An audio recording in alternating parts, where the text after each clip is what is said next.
तुम्हारा न्याय मुझे समझ में नहीं आ रहा। अब तो मैं ये भी नहीं जानती कि तुमसे क्या मांगू। जिस खानदान ने, जिस लड़के ने हमारी मानसी को इतना दुख दिया, आज उन्हीं के सामने जाकर हमें गिड़गिड़ाना पड़ रहा है। अब तो बस इतना ही मांगती हूँ कि उन्हें हम पर रहम आए और वो शादी के लिए हाँ कर दे।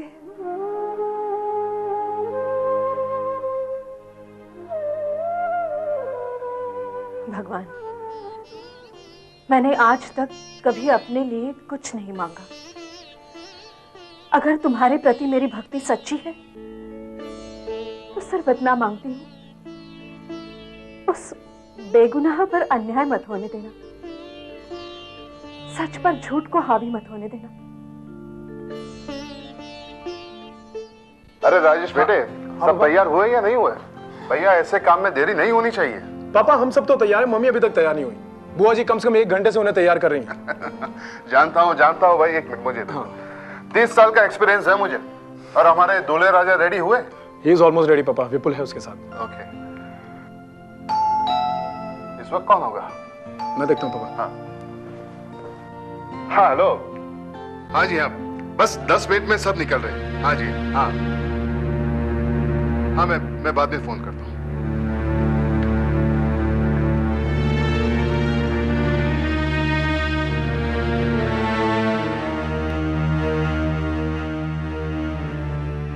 यहाँ क्यों आए हो? गुरवन भाई, जो कहना है तुम्हें जल्दी कहो। गुरवन भाई, आप हम लोगों को माफ कर दीजिए। मेरी बेटी नादान है, उससे भूल हो गई है। ये क्या नाटक है? अब और कोई नया खेल खेल रहे हैं आप? बिरादरी में इतनी बदनामी की हमारी, इससे अब तक आपका पेट नहीं भरा? जिनके मन में पछतावे की आग जल रही हो, उस पर ऐसा आरोप नहीं लगाते राजेश भाई। पछतावे का ये नाटक करने की कोई जरूरत नहीं। चारों ओर जो हमारी बदनामी हुई है वो इससे धुलकर साफ नहीं हो जाएगी। साफ साफ कहो, तुम चाहते क्या हो? क्यों आए हैं आप यहाँ? साफ साफ ही कहना चाहता हूं, जो कुछ भी हुआ है उसे भूलकर आप जय और मानसी का विवाह कर दीजिए। ये कहते हुए तुम्हें शर्म नहीं आती? जय के साथ मानसी का विवाह कभी नहीं हो सकता। उस मगरूर लड़की को हम अपने घर की बहू कभी नहीं बनाएंगे। देखिए, आप समझने की कोशिश कीजिए। गलती इंसान से ही होती है। अगर इंसान अपनी भूल कबूल करता है तो उसे संभलने का एक मौका देना चाहिए। वाह श्रीकांत जी, आपकी बेशर्मी का भी जवाब नहीं। यहां हम जय की सगाई तय कर रहे हैं और आप सगाई तोड़ने आए हैं। चले जाइए यहां से। अब ये संबंध नहीं हो सकता श्रीकांत भाई। इज्जत के साथ आप यहां से चले जाइए, इसी में आपकी भलाई है। 1 मिनट रुकिए पापा। श्रीकांत जी, मैंने ये फैसला किया है कि मैं मानसी के साथ शादी करूंगा।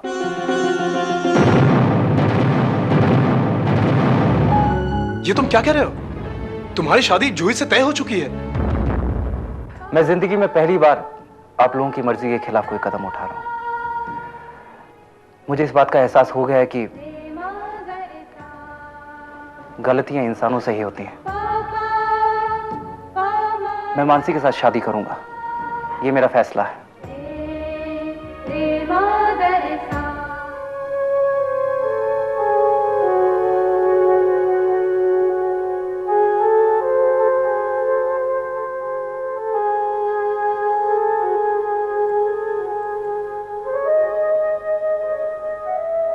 क्या सोच रही हो लक्ष्मी?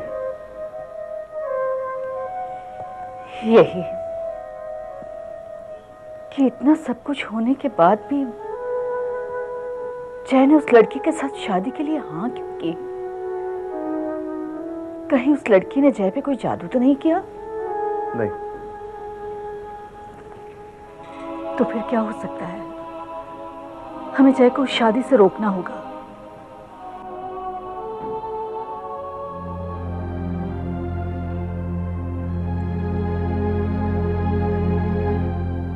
मैंने जय से बात की है लक्ष्मी। वो अपना फैसला नहीं बदलेगा। ये पहली बार जय ने हमारी कोई बात नहीं मानी है। मुझे तो इसमें कुछ और बात लगती है। क्या बात हो सकती है? उन लोगों ने रिश्ता तोड़ा और वही लोग रिश्ता जोड़ने आए। मतलब कि वही लोग गलत हैं और सारे समाज के लोग भी ये बात समझेंगे। जय ने इस रिश्ते के लिए हाँ कर कर हमारी जो बदनामी हुई थी उसमें से हमारे परिवार को उबारने की कोशिश की है लक्ष्मी। मतलब जय ने हमारी परिवार की इज्जत के लिए अपनी जिंदगी का इतना बड़ा फैसला किया? हाँ लक्ष्मी, हम आज तक अपने बेटे को पूरी तरह से समझ नहीं पाए। अपने परिवार की इज्जत के लिए वो कुछ भी कर सकता है और अब हमें उसके फैसले में उसका साथ देना है।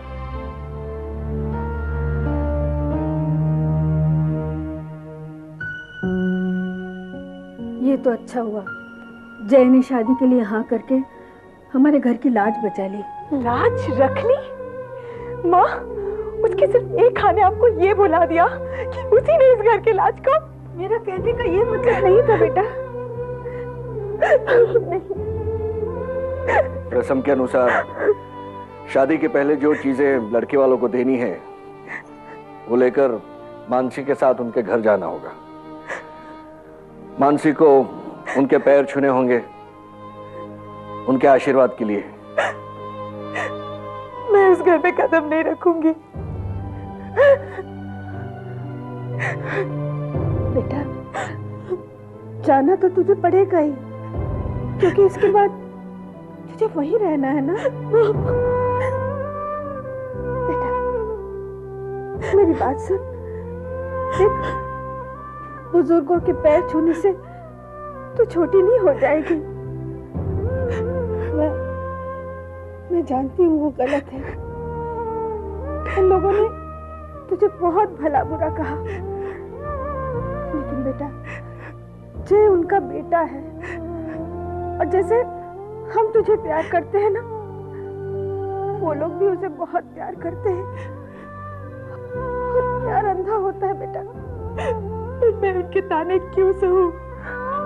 बेटा, वो लोग अन्याय कर रहे हैं क्योंकि अज्ञानी है। तेरे पास ज्ञान है। और सुन, मैं चलूंगी ना तेरे साथ। मैं चलूंगी तेरे साथ। नहीं माँ, मैं उस घर में नहीं जाऊंगी। मैं उस घर में नहीं जाऊंगी माँ। मानसी, मैं उस घर में नहीं जाऊंगी।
मानसी, मैं तुमसे कुछ कहना चाहता हूँ। मुझे कुछ नहीं सुनना है।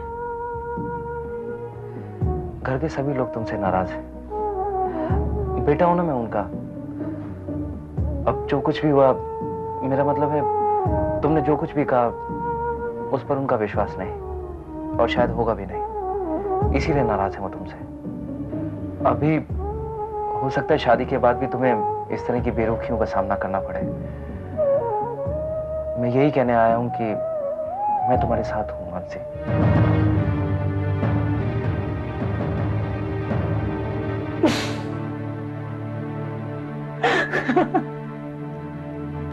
क्या हुआ? कुछ नहीं, बहुत दिनों बाद इतनी हंसी आई। घर लूटने वाला खुद ही कह रहा है कि मैं तुम्हारे साथ हूं। तुमने ये कैसे सोच लिया कि मुझे तुम्हारे सहारे की जरूरत पड़ेगी? मुझे बेसहारा तो तुमने किया है, और अब सहारा देने की बात कर रहे हो? हाँ, अब से मेरी हर हंसी पर तुम्हारे। देखो, तुम्हारा नाराज होना जायज है मानसी। मैंने कई बार सोचा कि मैं तुमसे माफी मांगने आऊं। अच्छा किया जो तुम माफी मांगने नहीं आए। तुम्हें क्या लगता है मैं तुम्हें माफ कर देती?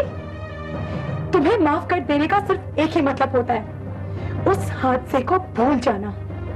और मैं उस हादसे को कभी नहीं भूल सकती, कभी नहीं। कितने विश्वास के साथ मैं आई थी तुम्हारे पास, और तुम। रो मत मानसी। पास मत आओ मेरे, पास मत आओ, वरना बहुत बुरा होगा। तुम क्या समझती हो मैं तुमसे सिर्फ इसलिए शादी करी होगी? क्या तुम मुझे कभी माफ नहीं करोगी मानसी? गलती के लिए माफ किया जा सकता है, गुनाह के लिए नहीं। अरे तुम दोनों की बातें खत्म हुई कि नहीं अब तक? अब बस भाभी आ ही रहे थे हम। सच बताऊं, मुझे बहुत अच्छा लग रहा है कि तुम दोनों के बीच जो गलतफहमियां थी वो दूर हो गई। जब मैं यहाँ पहली बार आई तो मैंने देखा कि जय इतना खुश नहीं है, लेकिन आज उसके चेहरे पर एक सुकून सा लग रहा है। मानसी, तुम्हें कैसे लग रहा है?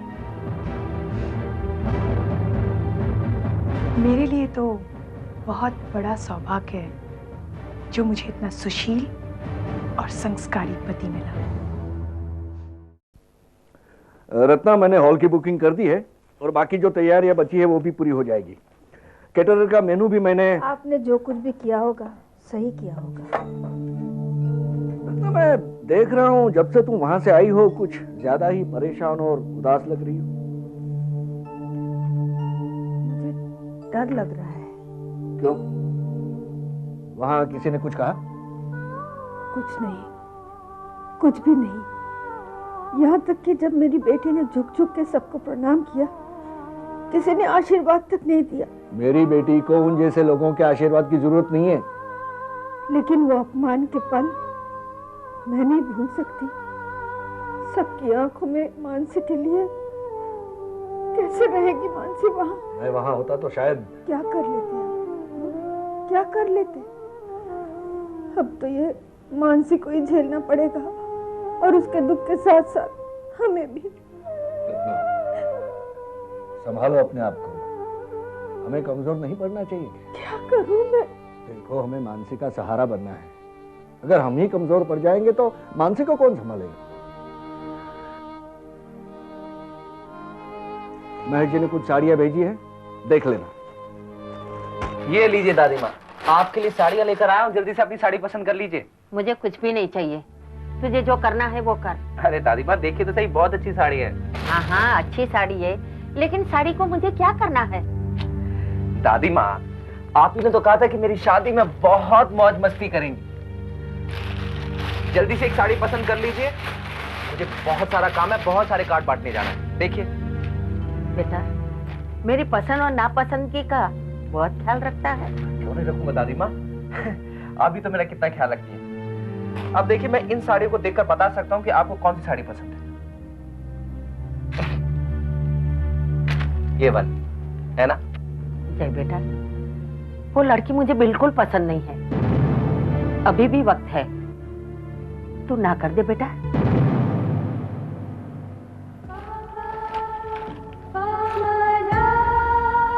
शादी की सब तैयारियां हो चुकी हैं दादी माँ। तो क्या फर्क पड़ता है बेटे? दादी माँ, आप ही ने तो कहा था कि मैं कभी किसी लड़की का अपमान नहीं कर सकता, इसीलिए आपने दुर्गा माँ का ये लॉकेट मुझे दिया है। लेकिन उस लड़की ने तुझे इतना भला बुरा कहा और तू? दादी माँ, वो लड़की आपके घर की बहू बनने वाली है और मैं चाहता हूँ कि जो भी सपने आपने मेरी शादी के लिए देखे हैं वो पूरा करें।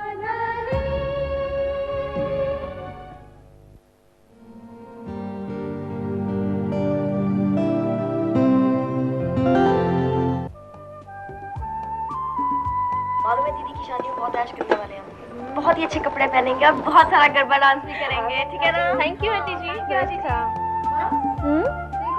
रंगोली कितनी अच्छी बनी है। हाँ, बहुत सुंदर लग रही है। अब इन रंगों को ना सफेद रंग की बॉर्डर लगा दे। आंटी जी, रंगोली के रंगों को हमेशा सफेद रंग के किनारे से क्यों बांधा जाता है? बेटा, ये सफेद रंग के किनारे ही तो है जो खुशी के रंग को बांध के रखते हैं।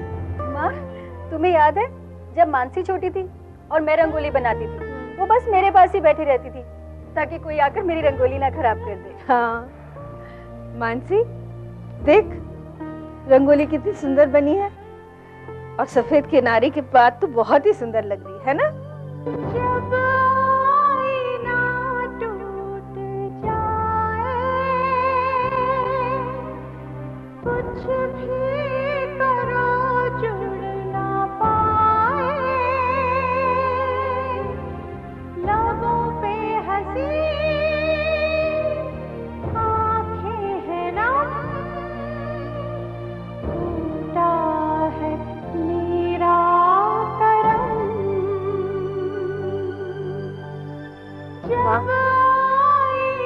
इन रंगों को सफेद दीवार के अंदर मत बांधो, इसे आजाद रहने दो। कुछ भी